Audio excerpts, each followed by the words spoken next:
आरे खोले गए भाग्य हमारे, गोरा देव पधारे।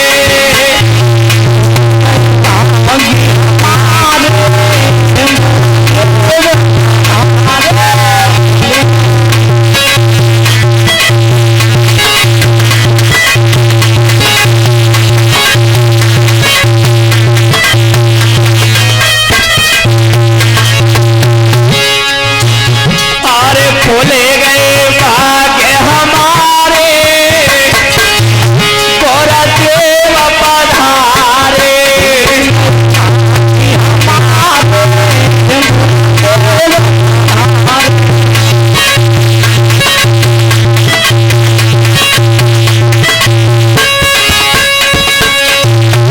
इला महाराज कह रहे अरे तुम तो गुरु जी तेरे गंगायोर यमुना, तो गुरु जी मेरे गंगायोर यमुना। अरे तुम तो गुरु जी मेरे गंगायोर यमुना, तुम तो गुरु जी मेरे गंगायोर यमुना। अरे तुम न भके तारे, गोरा देव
उसी समय इला महाराज ने सोची अब गुरुदेवता आ गए तो हम मेरे कष्ट का निवारण हो जाएगा। आज जिस समय जैसे निकल के आए बाहर दरवाजे पे और जो वशिष्ठ महात्मा की नजर पड़ी, माथे में हाथ मार जाते रहते और नारी बने बैठे हो। फिर राजा ने सारा इला चौखंड चौपट हो गया और तब वशिष्ठ महात्मा बोले क्या है,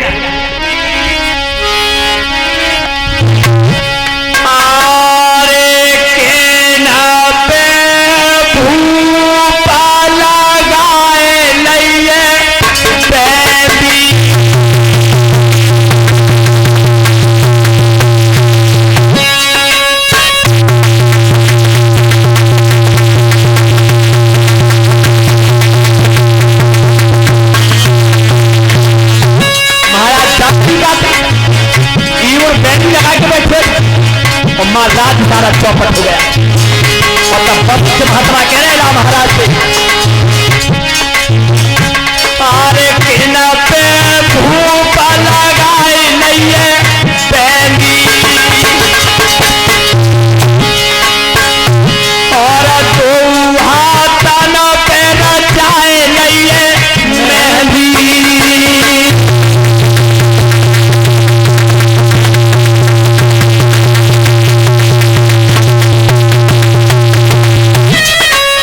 महाराज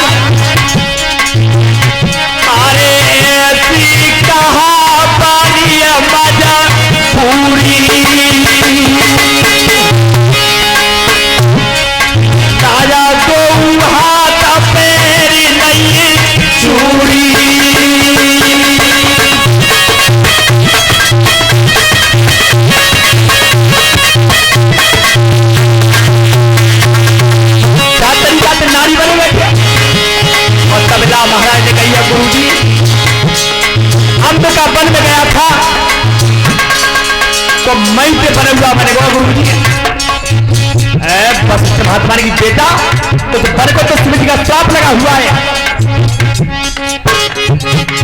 और तब क्या बोले इला महाराज,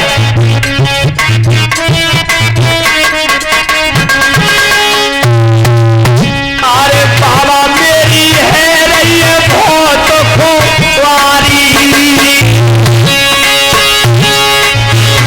और बने में बनी गो जरा से नारी।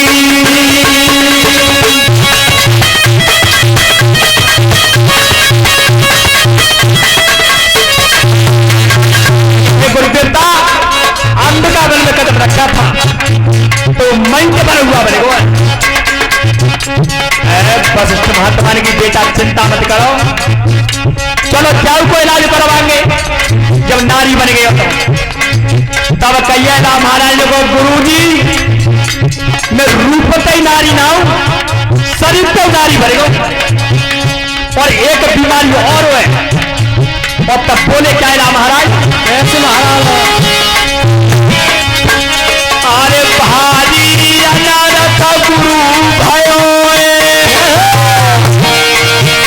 और एक महीना के मेरे करब रहो।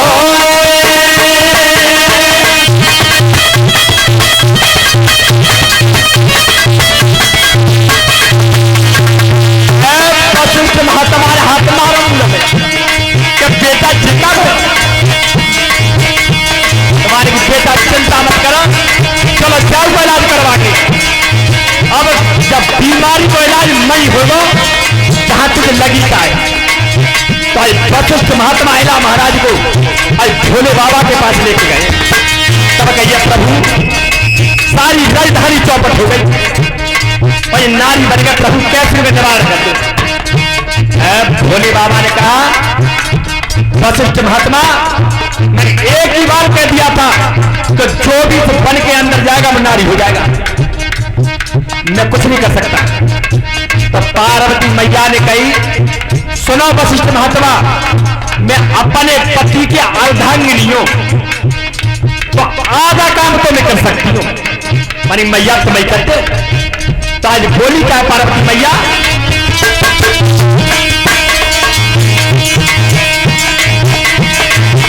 अरे झूठी होए ना कहना हमारी, और एक एक माता रहे नर और नारी।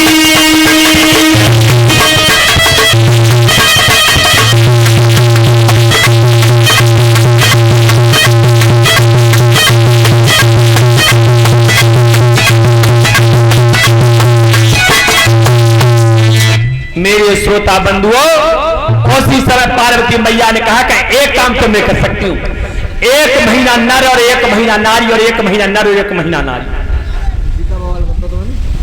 तो चंद्रमा ने कही कि मैया जी बता दे अब को रहेंगे, कब नारी रहेंगे, सोई हाथ पकड़ खेल जाओ एक महीना बाद देंगे।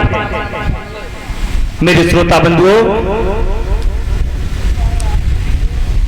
जब इधर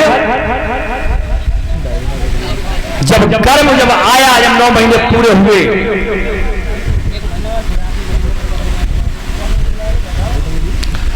तो जो चंद्रमा के जो बेटा हुआ था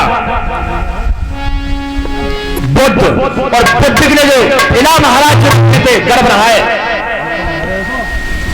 तो बुद्ध के ही जब बेटा हुआ इला महाराज, उसी का नाम पड़ा पुर्रवा।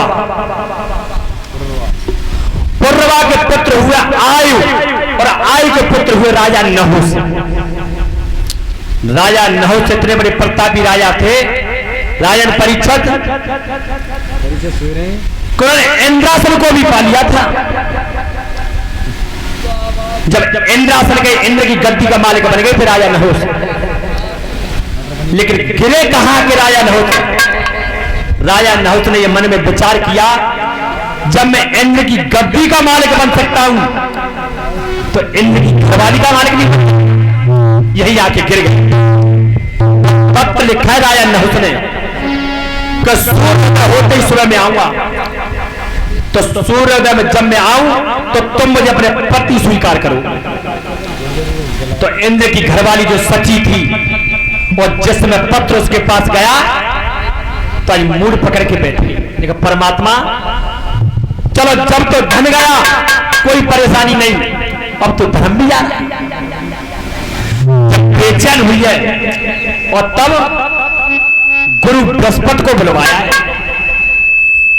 और तब कहिए गुरु जी के पत्र लिखा राजा नहुष ने और ये कहा है कि सुबह जब सूर्योदय होगा और तब मैं आऊं तो तुम अपनी पत्नी स्वीकार करोगी। गुरु जी कैसे भी मेरी लाज को बचा लो, धन गोवा बाप अब सोचना है, लेकिन अब धर्म भी जा रहा है। तो आज गुरु बृहस्पति ने कहा कि बेटी चिंता मत कर, मैं बता रहा हूं एक पत्र लिख राजा नहुष के लिए। आज देखिए महात्मा ने नाश की नींव जमाई है और तब बोले क्या है और लिखवाया क्या है पत्र में राजा नहुष ने। राजा नहुष के लिए लिखवाया है गुरु बृहस्पति ने। बेटा पंकज कैसे महाराज, अरे सोनो सवा दे ध्यान और महात्मा बोले रहे बोली,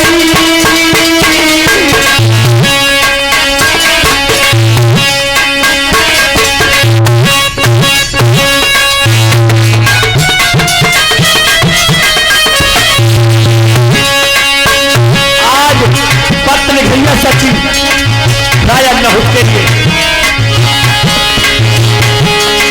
अरे महात्मा बोल रहे बोली,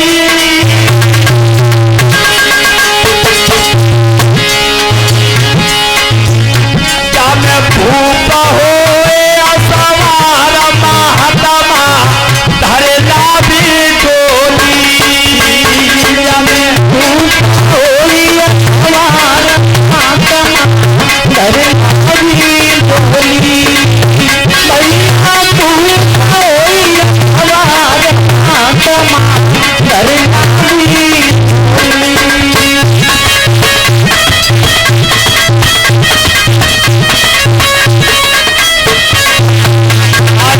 लिखवाया गुरु बृहस्पति ने।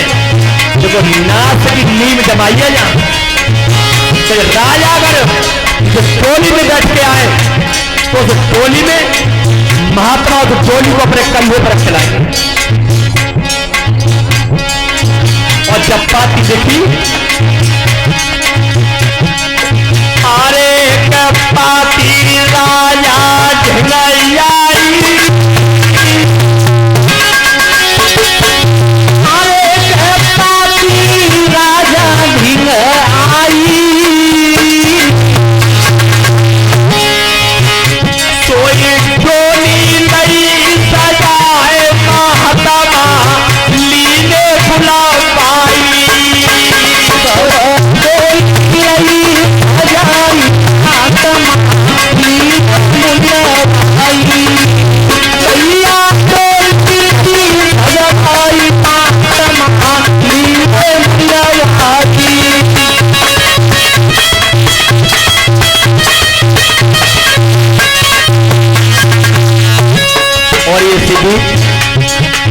₹100 राकेश कुमार और ₹100 हमारे भांजे पूरे गांव से पंकज हमें सम्मानित कर रहे हैं। परमात्मा धनधान से भरपूर करता रहे, ठाकुर जी की कृपा सदैव इनके ऊपर बनी रहे और इन्हें इनके मार्ग पे आगे बढ़ाता। मेरे श्रोता बंधुओं, आज जब पत्र पढ़ा सची का उसी समय महात्मा बुलवाने और जिस समय महात्मा के कंधे पर डोली रखी है और राजा नहुष बैठ के चले तो महात्मा में से एक महात्मा लंगड़ा था। तो जब महात्मा चलता था तो टोली मचका मारती थी। तो कर्म कौन सा किया उस दुष्ट ने?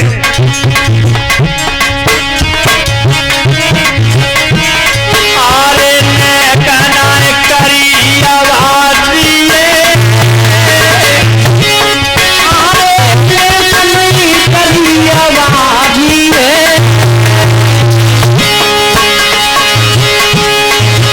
जाने पलकी करी नथे लाता साधुआ में मार दिए।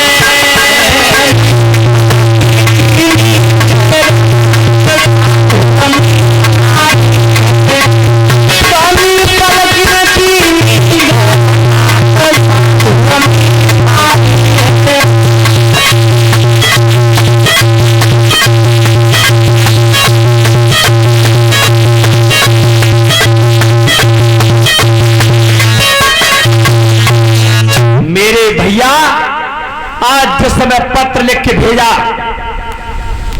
कि जिस डोली में महाराज नहुष सज के आए उस डोली को 4 महात्मा कंधे पर धर के लाए। तो 4 महात्मा कंधे पर धर के जब डोली को लेके चले तो उसमें एक महात्मा लंगड़ा था।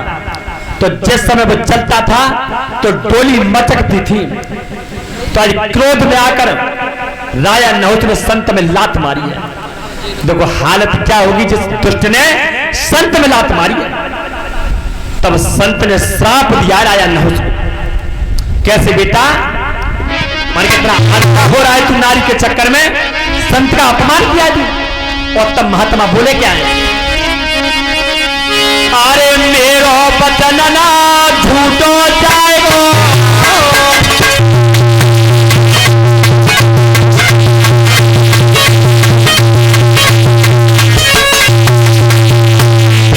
अरे मेरो बचन ना झूठ हो जाएगा, राजा तू ये जगह रह जाएगा।